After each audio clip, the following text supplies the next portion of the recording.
So hello everyone, today is lecture number 9 of Newton's laws of motion. तो अभी तक जो है हमने कंस्ट्रेंट मोशन पे पूरा डिस्कशन कर लिया था पिछले लेक्चर में। वेज कंस्ट्रेंट अभी बाकी है, बट आज के लेक्चर में मैं कंस्ट्रेंट मोशन नहीं पढ़ाने वाला। मैं जो है अभी तक हमने जो भी चीज़ें पढ़ी हुई हैं उस पर बेस्ड कुछ एग्जाम्पल्स लेने के मूड में हूँ आज। तो अभी तक हमने जो भी चीज़ें पढ़ी हुई है उस पर बेस्ड कुछ एग्जाम्पल्स लेते हैं, और वो सारे एग्जाम्पल्स जो होने वाले हैं एडवांस्ड एग्जाम्पल्स होने वाले हैं। तो आज जो है हम सारे जेई एडवांस लेवल के ओलंपियाड लेवल के क्वेश्चंस करेंगे।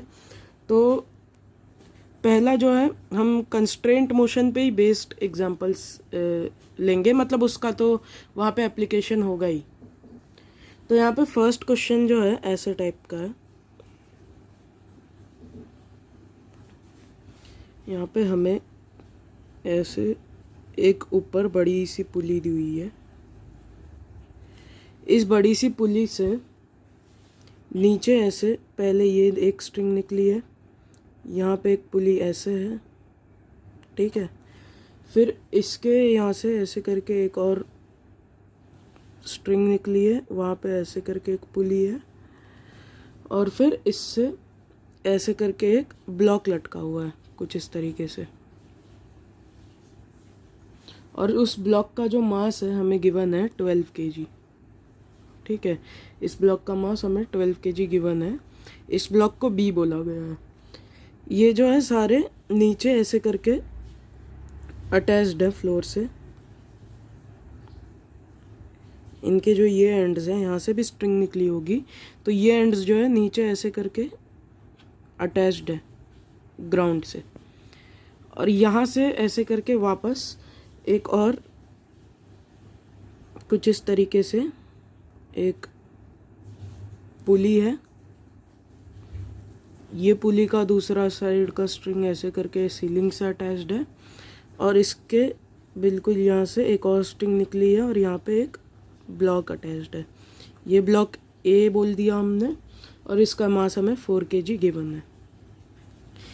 ये जो बी है और ये जो ग्राउंड है, इसके बीच में हमें डिस्टेंस गिवन है 20 मीटर। ये बहुत छोटा लग रहा है, बट इसमें इसके और इसके बीच में जो डिस्टेंस हमें गिवन है वो 20 मीटर है। तो हमें इसमें बोला गया है कि अगर सारी आइडियल कंडीशंस है तो कितने टाइम बाद जो है हमारा बी ब्लॉक ग्राउंड रीच करेगा। मतलब अगर हमने इस सिस्टम को रेस्ट से रिलीज़ किया, पूरा रेस्ट से रिलीज़ किया, यानी कि यू क्या हो जाएगा, 0 हो जाएगा। तो आपने अगर इस पूरे सिस्टम को रेस्ट से रिलीज़ किया तो बोला है कि बी कितने देर में ग्राउंड पहुंचेगा। इफ़ द सिस्टम, ये थोड़ा डिफरेंट टाइप का क्वेश्चन हो गया, इसमें काइनेमेटिक्स भी इन्वॉल्व हो गई। From rest find time after which B reaches the ground, मतलब 20 मीटर इसको कवर करना है। तो आप इस क्वेश्चन को खुद भी ट्राई कर सकते हो। मैं यहाँ पे एक हिंट दे देता हूँ, इसकी एक्सेलरेशन निकालो, फिर बस आपको काइनेमेटिक्स का जो इक्वेशन होते थे 3, उसमें एक था S=UT + ½ AT², वो लगाना है बस, और कुछ नहीं है इस क्वेश्चन में। है ये बढ़िया क्वेश्चन, बट फिर भी कंस्ट्रेंट मोशन, क्योंकि इसमें कंस्ट्रेंट रिलेशन का अच्छा खासा यूज़ है। तो पहले तो देखो, इसमें हम पहले अगर इसके और इसके एक्सेलरेशंस को रिलेट करना चाहे तो किस तरीके से रिलेट कर सकते हैं। इस स्ट्रिंग में हर जगह मान लो टेंशन टी टी टी, हर जगह टेंशन टी है, यहाँ टी यहाँ टी। तो ये मासलेस पुल, ये सारी कंडीशंस क्योंकि आइडियल दी हुई है, तो ऊपर कितना टेंशन होगा, 2T हो जाएगा। तो यहाँ भी 2T, यहाँ भी 2T। ये भी मासलेस पुली है, तो नीचे 2T नीचे 2T मिला के नीचे की तरफ 4T है, तो ऊपर भी 4T होना चाहिए। तो ये वाली स्ट्रिंग ज़रूर इसको 4T से पुल कर रही होगी। अब इधर भी 4T है, इधर भी 4T है, 4T इधर भी, 4T इधर भी। तो अब देखो, यहाँ पे 4T, यहाँ पे 4T, ऊपर की तरफ 8T, तो नीचे भी 8T से पुली को पुल कर रहा होगा, तभी तो नेट फोर्स 0 हो रहा होगा। तो यहाँ पे ये नीचे जो ए ब्लॉक है, इसके ऊपर 80 टेंशन ऊपर की तरफ लग रहा है। अब हम ये हमें दिया हुआ है क्वेश्चन में, हिंट दे चुके हैं ये लोग कि बी जो है ग्राउंड रीच करने वाला है, तो ज़रूर, और क्योंकि इसका मास भी ज़्यादा है तो ये हम अज्यूम कर ही सकते हैं कि ये हमारा नीचे जाएगा। तो ये नीचे जा रहा है लेट से किसी एक्सेलरेशन a1 से, और ये ऊपर आ रहा है लेट से किसी एक्सेलरेशन a2 से। अब हम जो है यहाँ पे अगर वर्चुअल वर्क मेथड का यूज़ करें तो हम इन दोनों के एक्सेलरेशन ईजिली रिलेट कर सकते हैं। तो देखो t ऊपर है, a1 नीचे है, तो minus T into A1, T भी ऊपर है और A2 भी ऊपर है सॉरी, तो प्लस 8t इंटू A2, सारे टेंशन के वर्क डन का समीशन क्या हो जाएगा 0। तो यहाँ से t से t कैंसिल हो जाएगा और A1 की वैल्यू 8A2 के बराबर आ जाएगी। मतलब ये इसका एक्सेलरेशन अगर ऊपर के तरफ a है तो ये 8a से नीचे आएगा, मतलब बहुत तेज़ी से इसके रिलेटिवली बहुत तेज़ी से नीचे आएगा। तो लेट से अब A2 A1 को हटाओ, इसका एक्सेलरेशन ऊपर की तरफ a है और इसका एक्सेलरेशन नीचे की तरफ क्या हो जाएगा फिर 8a बाय दिस रिलेशन। तो हमने स्ट्रिंग कंस्ट्रेंट से अब एक्सेलरेशन जब रिलेट कर ही लिए तो बस अब न्यूटन्स लॉज लगाना बाकी है और कैलकुलेशन पर्पस बाकी है। तो इस पे ये क्योंकि नीचे जा रहा है तो 120 minus T will be equal to 12 into 8a, 12 8 जार 96a। ये इक्वेशन नंबर 1 हो गई। इस पे न्यूटन्स लॉस लगाया तो ऊपर की तरफ 80, नीचे की तरफ इसका वेट एक्ट करेगा 40 न्यूटन, तो 80 minus 40 will be equal to 4 into a। ये आ गया हमारा। अब देखो, ये देखो इसमें टी को अगर हम कैंसिल करना चाहे तो इस वाले इक्वेशन में आपको 8 मल्टीप्लाई करना पड़ेगा।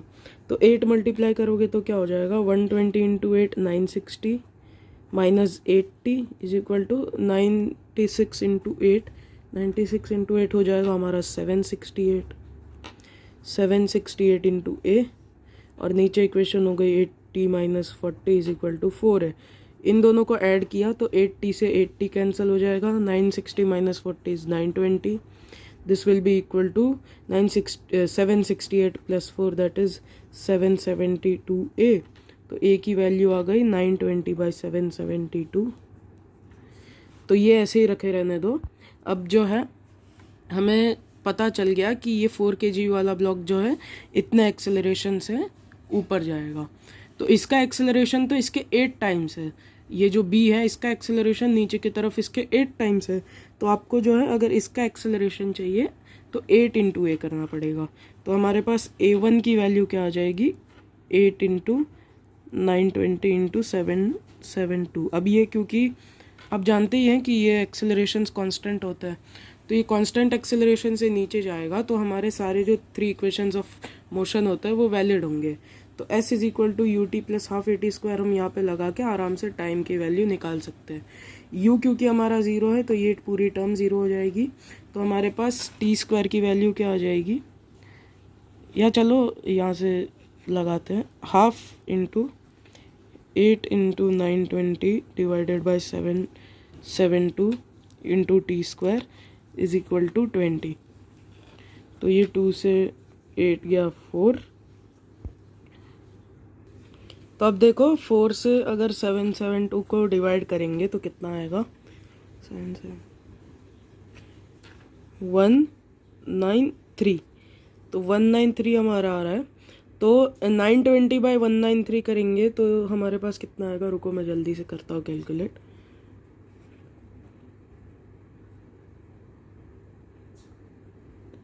तो ये हमारा आ रहा है 4.76। तो इसे अगर हम करें तो 4.76 आएगा। तो हमारे पास टी स्क्वायर की वैल्यू क्या आ जाएगी 20 बाई 4.76।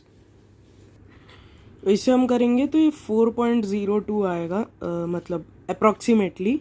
तो इसका अगर आप रूट लोगे तो अप्रॉक्सीमेटली आपका इसका रूट क्या आ जाएगा 2.049 कुछ आएगा। तो इसे अगर आप अप्रॉक्सीमेशन करोगे तो आपका आ जाएगा 2.05 सेकेंड्स। और अगर कुछ ज़्यादा ही अप्रॉक्सीमेटली लिखना है तो आप लिख सकते हो कि t की वैल्यू जो है अप्रॉक्सीमेटली 2 सेकेंड्स के इक्वल हो जाएगी। तो यहाँ पे ये वाला क्वेश्चन हमने इजीली सॉल्व कर लिया। ये जो हमारा ब्लॉक है ये 2 सेकेंड बाद ग्राउंड रीच कर जाएगा। तो ये एक बहुत ही अच्छा एग्जांपल था। होप करता हूँ आपसे सॉल्व हो गया होगा। कैलकुलेशन पार्ट तो लास्ट में यहीं पे थोड़ी सी डिफ़िकल्टी आ सकती है। तो अगर यहाँ पे आप ये 4.02 में इसे निगलेक्ट करके बस √4 भी मान लो तो चलेगा, बस 2 सेकेंड्स आप मान सकते हो, उसमें कोई दिक्कत नहीं है। 0.05 से उतना फ़र्क नहीं पड़ता है। रेंज भी जो होती है ना इंटीजर टाइप क्वेश्चंस की, उसमें उतना रेंज रहता ही है कि अगर 2.0 कुछ आ रहा है वैल्यू तो 2 भी उसमें इंक्लूडेड रहता ही है। नेक्स्ट सवाल यहाँ पे सेम सवाल है। यहाँ पे हमें ये एम मास का एक प्लेटफॉर्म दिया है, ये बंदा कैपिटल एम मास का है। ऐसे करके हमें एक सिस्टम दिया है, ये यहाँ पे एक मासलेस ब्लॉक है, इससे ऐसे करके एक स्ट्रिंग लटकी हुई है, ठीक है। ये स्ट्रिंग जो लटकी हुई है, इस प्लेटफॉर्म पे खड़े एक बंदा है, ये बंदा क्या कर रहा है, स्ट्रिंग को नीचे की तरफ टी फोर्स से पुश कर रहा है। तो आपको अगर ये कॉन्सेप्ट पता ना हो, अगर मैंने बताया ना हो, मैं भूल गया हूँ क्लास में, तो मैं यहाँ पे बता देता हूँ कि कोई भी अगर कोई मासलेस स्ट्रिंग होती है, उस मासलेस और इनएक्सटेंसिबल स्ट्रिंग में अगर ये ऐसी थी और नीचे से कोई इसके ऊपर ऐसे एफ फोर्स लगा देता है, तो इसमें जो टेंशन होगी वो एफ के बराबर होगी, अगर कोई और फोर्स एक्ट नहीं कर रहा है तो यहाँ पे सिंपली यहाँ पे भी कोई फोर्स एक्ट नहीं कर रहा है, बस टेंशन नीचे की तरफ एक्ट कर रहा है। तो इस वाले सॉरी ये टी फोर्स से इसे खींच रहा है नीचे की तरफ, तो इसमें टेंशन भी उतना ही होगा, मतलब टी टेंशन भी इसमें हर जगह होगा बिकॉज मासलेस स्ट्रिंग है और सब आइडियल कंडीशन है। तो हमें बोला है कि इन दोनों के एक्सेलरेशंस निकालो। तो एक चीज़ तो हम डायरेक्टली देख सकते हैं, दोनों कॉन्टेक्ट में है और वर्टिकली कॉन्टेक्ट में, ये कंस्ट्रेंड है मूव करने के लिए ऊपर या नीचे, ऐसे दाई बाई तो ये जा नहीं सकते हैं, ठीक है। तो ये अगर इसे नीचे खींचेगा टी टेंशन से तो ये मासलेस है, तो नीचे अगर टी फोर्स लग रहा है तो ऊपर भी टी फोर्स लगना चाहिए, तभी ये मासलेस हो पाएगा, कंडीशन होती है। पुली में जैसे होता है उसी तरीके से ये मासलेस ब्लॉक पे भी होगा। तो नीचे टी लग रहा है तो ऊपर T/2 और इधर भी T/2, तभी मिला के ऊपर जो है नेट टेंशन T लग जाएगा। तो मतलब इस स्ट्रिंग में भी T/2 टेंशन हर जगह होगा और इस स्ट्रिंग में भी T/2 होगा। तो यहाँ पे इस पे T/2 और इस पे भी T/2। तो यहाँ पे अगर आप वर्चुअल वर्क मेथड भी यूज़ करोगे तो उससे भी आपको पता चलेगा कि ये जो बंदा है ये स्ट्रिंग को नीचे टी से खींच रहा है, तो स्ट्रिंग इसे ऊपर की तरफ भी टी से खींच रही होगी बाय न्यूटन्स थर्ड लॉ। तो इसके ऊपर टेंशन टी लग रहा है ऊपर, और इस स्मॉल एम के ऊपर भी ऊपर की तरफ टेंशन टी लग रहा है। तो ये इधर से नीचे की तरफ अगर इसे खींचेगा तो दोनों सेम एक्सेलरेशन से ऊपर की तरफ जाएंगे। तो लेट से दोनों का ऊपर की तरफ एक्सेलरेशन ए है, तो ये एक्सेलरेशन ए ही हमें निकालना है। अब यहीं पे मेन कैच था, यही आपको एनालाइज करना आना चाहिए और ये कॉन्सेप्ट पता हो जाना चाहिए कि फ्री स्ट्रिंग पे अगर कोई भी फोर्स लग रहा है तो टेंशन जो उसके अंदर उस फोर्स के बराबर होता है।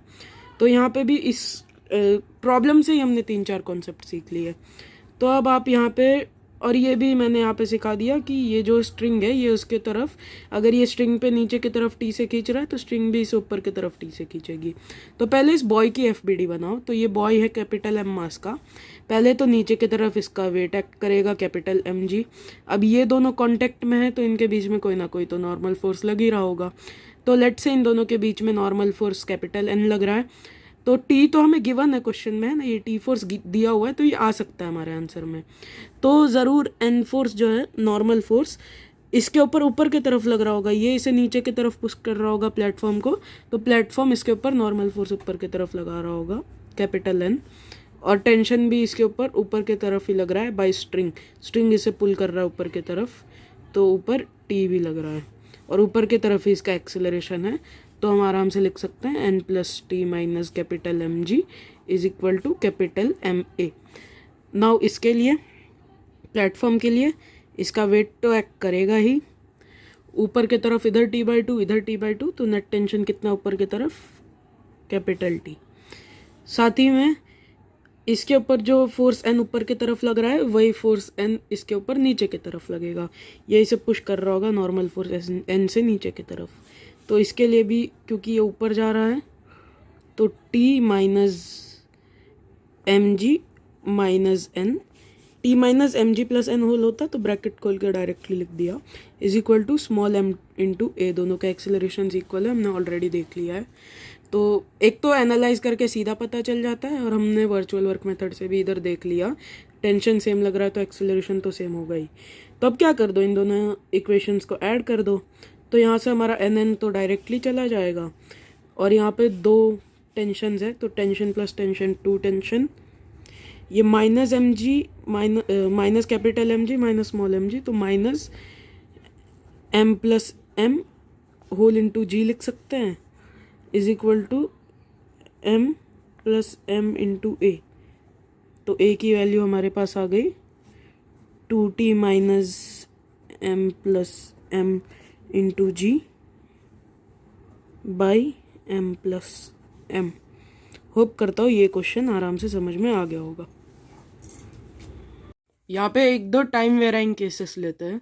तो यहाँ पे हमारा एक नॉर्मल साइज सिस्टम है, बस उसमें जो है इस बार यहाँ पे हमें ए और बी ब्लॉक दिया है। ये बी ब्लॉक जो है ये इनिशियली यहाँ से 12 मीटर की डिस्टेंस पे था, और हाइट जो है इसका ये सरफेस का विद पुली और सरफेस के बीच में जो डिस्टेंस है वो 4 मीटर है, और ये 4 मीटर तो कांस्टेंट रहने वाली है, बढ़ने घटने वाली है नहीं। तो ये बी जो है आगे की तरफ ऐसे करके मूव कर रहा है, ये आगे की तरफ मूव कर रहा है। तो हमें बोला है find velocity of A at T is equal to 2 seconds. तो T is equal to 2 seconds पे वेलोसिटी निकालने का है। तो हम चाहे तो ये एंगल निकाल के फिर आराम से स्ट्रिंग के अलोंग दोनों की वेलोसिटीज इक्वेट करके वेलोसिटी ऑफ ए निकाल सकते हैं। तो एक चीज़ तो हमें आराम से यहाँ पे पता चल रहा है कि ये अगर आगे जाएगा तो स्ट्रिंग यहाँ से स्लैक करने लगेगा, तो स्लैक ना हो इसके लिए ए को जो है नीचे की तरफ आना पड़ेगा।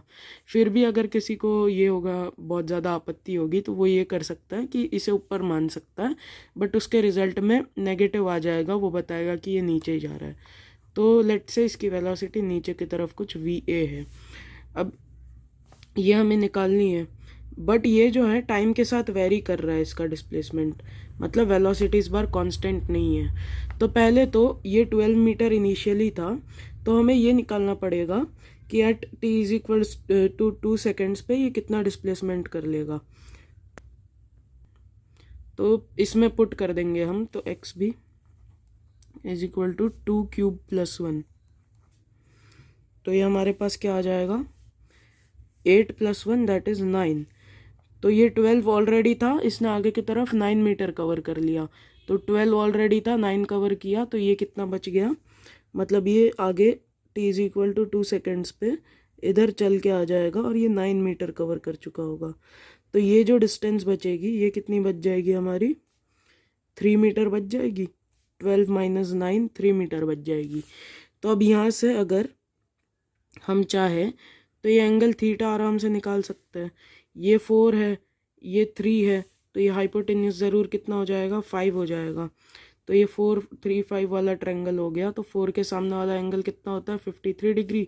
तो थीटा हमारा क्या हो जाएगा 53 डिग्री। तो हम आराम से हम निकाल सकते हैं। अब इस टाइम पे इसकी वेलोसिटी कितनी होगी हम इसको डिफ्रेंशिएट करके निकाल सकते हैं। तो टी क्यूब का डिफ्रेंशिएशन क्या हो जाएगा d x B by d t, let's say velocity of B वो क्या हो जाएगा 3t स्क्वायर प्लस 1 का डिफ्रेंशिएशन 0 हो जाएगा। तो 3 into 4 that is 12 metres per second. इस टाइम पे वेलोसिटी क्या होगी इसकी 12 मीटर पर सेकेंड। तो इधर 12 मीटर पर सेकेंड वेलोसिटी है, और ये स्ट्रिंग के अलोंग जो ये एंगल है ये 53 डिग्री है। तो स्ट्रिंग के अलोंग अगर हम इसकी वेलोसिटी निकालें तो क्या हो जाएगा 12 cos 53 degree. cos 53 degree is 3/5, तो ये 36/5 हो जाएगा। तो हम स्ट्रिंग के अलोंग दोनों की वेलोसिटीज इक्वेट कर सकते हैं बाय स्ट्रिंग कंस्ट्रेंट। तो v A is equal to 36/5 metres per second. तो यह हमने आराम से वी ए निकाल लिया। तो इस टाइप के आपको वेराइंग केसेस भी देखने को मिल सकते हैं। इसमें एक्सेलरेशन भी पूछ सकता है t is equal to 2 seconds, तो वो भी आप आराम से निकाल सकते हो। यहाँ पे इसे वापस डिफ्रेंशिएट करोगे तो क्या आ जाएगा 60 आ जाएगा। तो t क्या है 2, तो ये हमारा एक्सेलरेशन भी 12 मीटर पर सेकेंड स्क्वायर आ जा रहा है। लेकिन ये एक्सेलरेशन भी टाइम वेराइंग है, मतलब कांस्टेंट एक्सेलरेशन नहीं है। तो at t is equal to 2 second ही हम एक्सेलरेशन भी निकाल सकते हैं। 12 मीटर पर सेकेंड स्क्वायर इधर है, तो उसका कंपोनेंट इस तरफ क्या आ जाएगा, 12 इंटू ये सेम टू सेम आ जाएगा, तो 36/5 मीटर पर सेकेंड स्क्वायर ही आपके पास वापस रिजल्ट आएगा। तो होप करता हूँ ये वाला क्वेश्चन तो समझ में आ गया होगा, बहुत अच्छा क्वेश्चन था। ऐसे टाइप का एक और लेते हैं। तो ऐसे ही टाइप में अगर एक और लें ताकि फैमिलियर हो जाओ आप इस तरीके के क्वेश्चन से भी, ये थोड़े एडवांस लेवल के क्वेश्चंस हो जाते हैं, मतलब जिसमें टाइम वेराइंग फंक्शन दे दिया जाता है। तो यहाँ पे देखो ऐसे ऐसे करके एक सीलिंग दे दी गई, ये हमारे पास एक ऐसे मत लो, मूवेबल पुली ले लेते हैं। लेट से ऐसे करके एक पुली है, उससे इस तरफ कोई ब्लॉक ए लटका हुआ है, इस तरफ कोई ब्लॉक बी लटका हुआ है। ये जो पुली है ये ऊपर जा रहा है, ठीक है, इसे पी से डिनोट कर देते हैं हम। तो इसका जो डिस्प्लेसमेंट है वो टाइम के साथ वेरी कर रहा है किसी फंक्शन लेट से t² + 2t से। तो इस तरीके से ये वेरी कर रहा है, और साथ ही में ये जो ए ब्लॉक है ये भी बोला गया है कि ऊपर जा रहा है, इसका गया है e⁻²t से, इसका जो है डिस्प्लेसमेंट ऊपर की तरफ हो रहा है, इस तरीके से वेरी कर रहा है विद रिस्पेक्ट टू टाइम। तो हमें बोला है फाइंड वेलोसिटी ऑफ बी। अब कब फाइंड करना है वो भी पता होना चाहिए, बी एट t = 3 सेकेंड्स। तो t = 3 सेकेंड पे हमें इसकी वेलोसिटी निकालनी है। तो देखो लेट से मान लेते हैं कि ये नीचे की तरफ जा रहा है। अब मुझे भी नहीं फिक्स्ड नहीं पता है क्योंकि ये मूव कर रही है पुली, तो मैं ज़रूरी नहीं कह सकता कि ये नीचे ही जा रहा होगा, हो सकता है ये ऊपर जा रहा हो। तो हमारे रिज़ल्ट में आराम से नेगेटिव साइन आ जाएगा, हमें पता चल जाएगा। तो देखो एट t = 3 सेकेंड हमें पहले तो इन दोनों की वेलोसिटीज़ निकालनी पड़ेगी। इन दोनों की वेलोसिटीज़ निकालने के बाद हम जो है मूवेबल पुली का केस जानते थे, ये फॉर्मूला यूज़ होता था VA + VB/2। तो ये यूज़ करके फिर हम आराम से अपना रिजल्ट निकाल लेंगे इसकी वेलोसिटी। तो अभी तो पहले हमें इन दोनों का डिफरेंशिएट करके वेलोसिटी निकालना पड़ेगा। तो पहले पुली की वेलोसिटी निकालो, तो dxp/dt that is vp will be equal to t² का डिफरेंशिएशन 2t प्लस 2t का डिफरेंशिएशन क्या हो जाएगा 2। तो ये हमारे पास आ गया, और बोला है t = 3 सेकेंड्स पे, तो vp 3। तो t = 3 सेकेंड्स पे इसे 3 पुट कर दो, 2 3 = 6, 6 + 2 = 8 मीटर्स पर सेकेंड। तो ये इसकी आ गई वेलोसिटी एट t = 3 सेकेंड्स। ये यही नहीं रहेगी, कांस्टेंट नहीं है, क्योंकि वेलोसिटी चेंज कर रही है टाइम के साथ, और वो भी टाइम के रिस्पेक्ट में चेंज कर रही है। लेकिन यहाँ पे अगर आप एक चीज़ देखोगे तो एक्सेलरेशन इसका कांस्टेंट होगा। इसे आप वापस एक बार डिफरेंशिएट करोगे तो एक्सेलरेशन आपके पास कांस्टेंट आ जाएगा इसका पुली का। अब इसे देखो dxa/dt, तो ये e⁻² है। तो इसका अगर डिफरेंशिएशन करेंगे, सॉरी ये क्या है VA है, हमें एट t = 3 सेकेंड्स निकालना है। तो इसका डिफरेंशिएशन करेंगे तो 2 पहले तो नीचे आ जाएगा और e⁻² ऊपर बच जाएगा। तो अब हमें t = 3 सेकेंड्स पे निकालना है, तो ये 2e⁻6 मीटर्स पर सेकेंड आ जाएगा। तो अब ये दोनों हम निकाल चुके हैं। तो अब VP = VA + VB/2 लगा देते हैं, डायरेक्शन का ध्यान रखते हुए। तो ऊपर की डायरेक्शन को पॉजिटिव और नीचे की डायरेक्शन को नेगेटिव मान लेते हैं। तो ऊपर ये दोनों जा रहे हैं, तो VP हमारा क्या है 8 = VA 2e⁻6 प्लस VB, लेकिन ये नीचे जा रहा है तो माइनस लग जाएगा, -VB/2। तो ये कितना हो जाएगा 16 = 2e⁻6 - VB। तो VB की वैल्यू हमारे पास क्या आ गई 2e⁻6 - 16 मीटर्स पर सेकेंड। अब यहाँ पे ये नेगेटिव आई है या पॉजिटिव आई है वो चेक कर लेते हैं। तो यहाँ पे e⁻⁶ मतलब 2.71 कुछ वैल्यू होती है हमारे e की अप्रॉक्सीमेट वैल्यू। तो ये e⁻⁶ इंटू 2 ज़रूर 16 से तो बड़ा ही होगा, मतलब ये पॉजिटिव ही आया है। तो हमने जो अज्यूम किया था कि ये नीचे की तरफ जाएगा वो राइट अज्यूम किया था। अगर हम मान लेते कि ये ऊपर की तरफ जा रहा है तो ये नेगेटिव आ जाता, तो शायद ये आ जाता 16 - 2a⁻⁶। तो ये तो ज़रूर नेगेटिव होता, तो इसके लिए हमें इक्वेशन ही बता देती कि आपने जो दिशा मानी हुई है उसके बिल्कुल अपोजिट दिशा में इसकी वेलोसिटी होने वाली है। तो इस टाइप के क्वेश्चंस भी आपको मिल सकते हैं, तो आप आराम से इस टाइप के क्वेश्चंस भी हैंडल कर सकते हो। यानी कि आप देख रहे हो कि कंस्टेंट मोशन में भी डिफरेंशिएशन इंटीग्रेशन का यूज़ आ रहा है। तो होप करता हूँ ये टाइप के क्वेश्चन समझ में आ गए होंगे। सो नेक्स्ट प्रॉब्लम यहाँ पे, इसमें हमें इस तरीके का एक सिस्टम दिया है। इसमें बोला है सारी कंडीशंस आइडियल है। What do you mean by ideal conditions? मैं ये पहले भी बहुत बार बता चुका हूँ। मतलब कि ये पुली मासलेस है, स्मूथ है, ये जो है सारी सरफेसेस पे कोई भी फ्रिक्शन नहीं है। ये जिस सरफेस पे रखा है ये वाला बड़ा वाला M1 ब्लॉक, इस पे भी कोई फ्रिक्शन नहीं है, तो ये भी आगे की तरफ मूव करेगा तो कोई फ्रिक्शन एक्ट नहीं करेगा। तो हमें बोला है कि find F such that M2 and M3 remain at rest. मतलब ये फोर्स कितना लगना चाहिए आगे की तरफ M1 पे ताकि ये M2 और M3 जो है इस पे रेस्ट पे रहे। अब एक चीज़ आप खुद भी ये कर सकते हो कि जब M1 आगे की तरफ मूव करेगा तो ज़रूर इसके पास कोई ना कोई एक्सेलरेशन आगे की तरफ लेट से A आएगी। तो ये जो एक्सेलरेशन आगे की तरफ A आएगी उसके वजह से M3 और M2 में भी आगे की तरफ एक्सेलरेशन A आएगी। बट ये जो लटके हुए हैं एक स्ट्रिंग से, इसमें कोई तो टेंशन T वगैरह होगी, इसके वजह से इनमें कोई एक्सेलरेशन नहीं आएगा। ये जो A है ये तो इम्पैक्ट करेगा ही आगे की तरफ, तो ये इसके साथ तो मूव करेंगे ही, बट इस पे जो है विद रिस्पेक्ट टू M1 ये इस पे रेस्ट पे रहेंगे।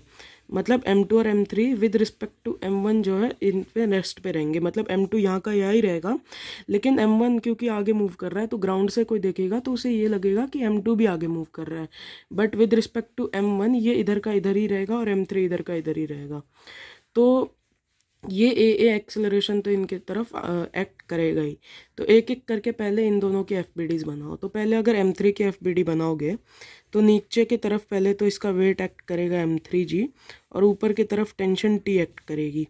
अब हमने पहले ही बोल दिया कि नीचे की तरफ कोई भी एक्सेलरेशन नहीं है। अगर ये रेस्ट पे ना रहता, जो कि गिवन है कंडीशन में कि रेस्ट पे रहना चाहिए, रेस्ट पे ना रहता तो ये नीचे जाता और ये आगे आता, बट ये नीचे नहीं जाएगा। मतलब नीचे की तरफ कोई एक्सेलरेशन है नहीं, ज़ीरो है, A' जो है ज़ीरो है नीचे की तरफ। तो ये टेंशन की वैल्यू किसके इक्वल हो जाएगी? M3G के इक्वल हो जाएगी। तो ये होप करता हूँ समझ में आया होगा टेंशन की वैल्यू कैसे आई। अब M2 पे देखो, इसका आगे की तरफ एक्सेलरेशन A है, बट कोई फोर्स ऐसे एक्ट नहीं कर रहा है जिससे हम इक्वेट कर सकते हैं इसके एक्सेलरेशन को।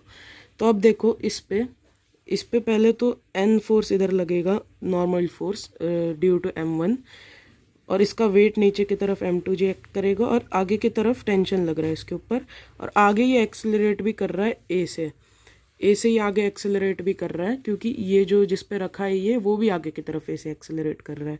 तो ज़रूर ये T जो है हमारा MA के बराबर होगा, जो ये A है इसका जो एक्सेलरेशन A है।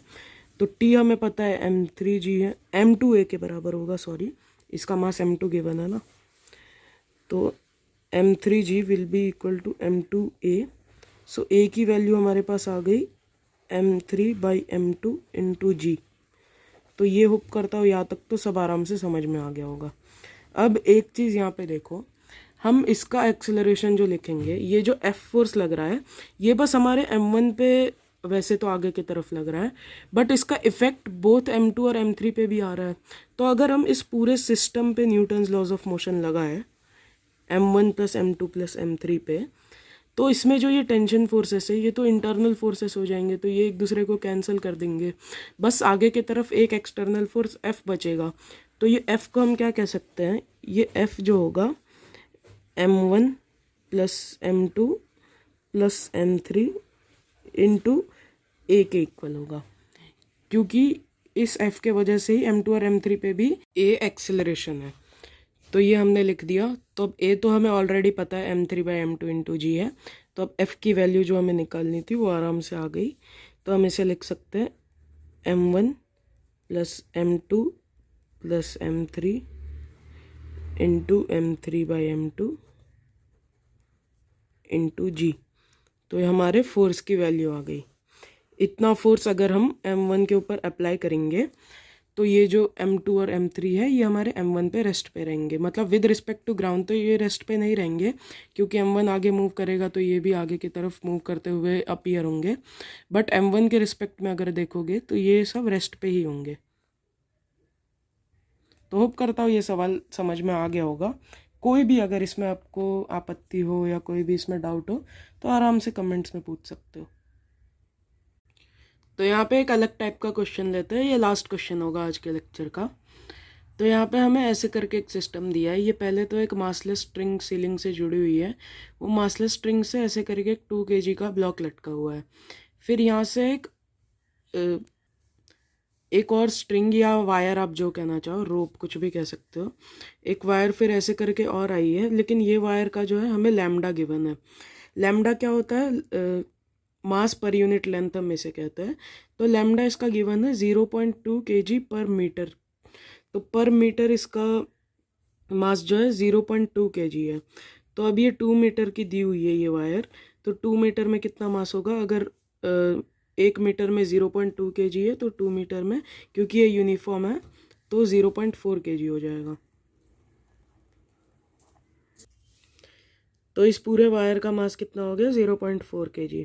और एक चीज़ जो मैंने एक चेन वाला क्वेश्चन आपको करवाया था, उससे आपको पता था कि ये जो होती है स्ट्रिंग यूनिफॉर्म होती है, तो इसके एंड्स पे जो टेंशन लगता है वो इक्वल होता है। मतलब इस एंड पे जो टेंशन ये लगा रहा होगा, अगर इसके पास मास भी है ये 2 kg पे नीचे की तरफ, वो इक्वल होगा लेट से T2। और इस एंड पे जो लगा रहा होगा वो इक्वल होगा लेट से T2, क्योंकि T2 ये दोनों इक्वल है तो T2 ही होगा, लेट से नहीं। तो यहाँ पे हम पहले तो इन दोनों की FBD बनाएंगे और ऊपर जो ये मासलेस स्ट्रिंग है इसमें टेंशन कितनी है वो निकाल लेंगे। तो मान लेते हैं कि T1 है। तो पहले तो 2 kg वाले की FBD बनाओ।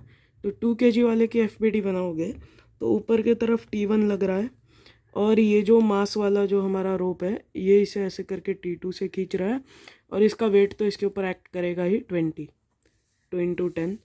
तो अब इधर हमें दिया हुआ है कि ये पूरा सिस्टम ऊपर की तरफ एक्सेलरेट कर रहा है 2 मीटर पर सेकेंड स्क्वायर से। तो ऊपर एक्सेलरेशन है 2 मीटर पर सेकेंड स्क्वायर। तो T1 minus T2 minus 20 will be equal to 2 × 2 4। तो ये हमारी फर्स्ट इक्वेशन बन गई। अब इस वाले को देखो, इस वाले में ऊपर की तरफ T2 लग रहा है, नीचे की तरफ इसका वेट एक्ट कर रहा है 30। तो इतने ही फोर्सेस है इसके ऊपर। तो T2 minus 30 will be equal to 3 × 2 that is 6। तो ये हमारी इक्वेशंस बनी है। अब इन दोनों इक्वेशंस को ऐड करें तो T2 चला जाएगा, T1 मिल जाएगा। तो T2 से T2 गया, यहाँ पे T1 minus 20 minus 30 is minus 50 is equal to 6 + 4 is 10। तो हमारे पास T1 की वैल्यू आ गई 60 न्यूटन्स। 60 न्यूटन हमारे T1 की वैल्यू आ गई। तो ये ऊपर वाले वायर में तो हमने इजीली निकाल लिया कि कितना होगा टेंशन। अब ये T2 भी हम निकालना चाहे तो ये भी निकाल सकते हैं। मतलब ये जो मास, ये जो वायर है जिसका मास है खुद का, उसके एंड्स पे कितना टेंशन अगर पूछा होता तो हम आराम से T2 की वैल्यू इधर निकाल सकते हैं। T2 जो होगा वो 36 न्यूटन होगा। तो T2 36 न्यूटन होगा। बट हमें जो है क्वेश्चन में ये पूछ रखा है कि इसके मिड पॉइंट पे कितना टेंशन लगेगा, लोअर वायर के मिड पॉइंट पे कितना टेंशन लगेगा।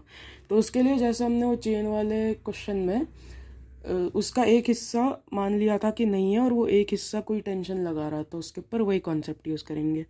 तो इसके मिड पॉइंट पे पूछा है, यानी यहाँ से 1 मीटर पे पूछा है टेंशन। तो क्या करो, आप ऐसे करके इसे बना लो वापस। अब ये है, इसके ऊपर ऐसे करके 3 kg लटका हुआ है। तो ये जो एक हाफ है इसका, ये हाफ भी इसके ऊपर ऐसे करके टेंशन लगा रहा होगा ऊपर की तरफ, और ये भी जो है इस वाले हाफ के ऊपर नीचे की तरफ टेंशन लगा रहा होगा। तो वो जो होगा लेट से टी है, तो यही टी हमें निकालना है जो कि इसके मिड पॉइंट पे एक्ट करेगा। अगर आप पूरे इसको ले लोगे वायर को तो टी टी एक दूसरे से कैंसिल हो जाएंगे, तो उसका कोई मतलब नहीं बनता, तो हमें एक ही हाफ लेना पड़ेगा। तो हमें क्वेश्चन में ऑलरेडी गिवन है कि 1 मीटर का मास जो होगा वो 0.2 kg होगा, तो इसका जो है 0.2 kg मास होगा, और ये हमें गिवन है 3 kg है, तो मिला के कितना हो गया 3.2 kg हो गया।